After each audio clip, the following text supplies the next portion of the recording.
Picture turquoise waves crashing against a palm-fringed shore while a lone surfer drops into a glassy barrel that seems endless.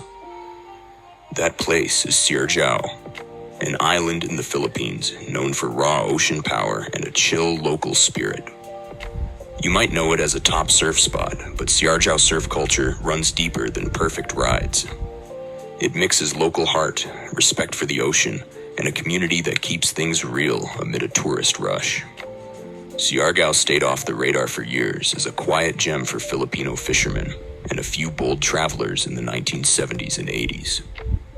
Things changed fast in the 1990s when word spread about its waves, drawing pros from Australia and the United States. Today it is a global hotspot, yet locals hold tight to their roots as growth amplifies both tradition and new energy. Siargao's surf story starts with people who felt the pull of the sea long before boards became common. Early pioneers mapped out spots that locals had eyed for generations. In the 1960s, a handful of Filipino surfers first paddled out here, sharing tales of massive swells that could swallow boats whole. Foreigners like Australian Jim Bolson arrived in the 70s scouting reefs by boat since roads were scarce. These pioneers faced rough seas and no maps, relying on local fishers for tips on safe entries. One story tells of a group camping on a remote beach, waiting days for the right tide and turning whispers into legends. Locals guarded these spots like family treasures and taught outsiders about currents that could drag you out to sea. This bond built trust early on and helped protect Siargao's magic from hasty crowds. Cloud 9 stands out as Siargao's crown jewel, a right-hand barrel that fires on northeast swells. Riders love its hollow tube, which can spit you out if you nail the line, and it is consistent from July to November. The reef below shapes waves into speedy walls, perfect for advanced surfers chasing endless rides. The name Cloud 9 came from a local in the 80s who said, "Hitting the wave felt like bliss."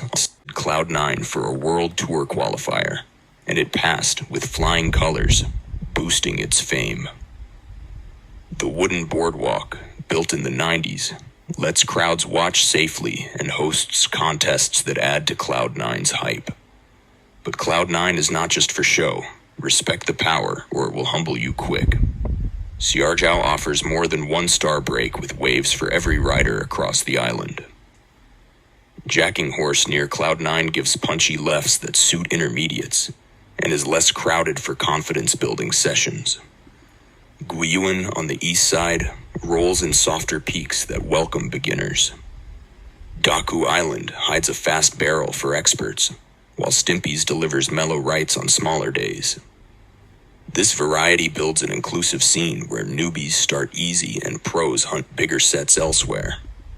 At its core, Siargao surf culture thrives on people rather than profits, woven into daily island life. Families run much of the scene from board shapers to beachside cafes, keeping traditions alive.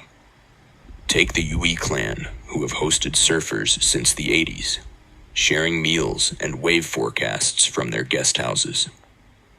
These families lead cleanups and youth programs to teach kids about the ocean and surf culture.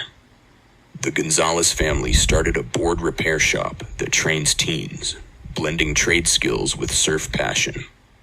They act as gatekeepers who welcome visitors that respect island ways and help prevent tourism from overrunning the heart of Siargao. Out in the lineup, surf etiquette and unspoken rules govern behavior and build mutual respect. Priority usually goes to whoever catches the wave first, but locals often get the nod for knowing the breaks. Do not drop in on someone's ride, because that breaks trust quickly. If you are a beginner, stick to outer breaks to avoid clogging popular peaks.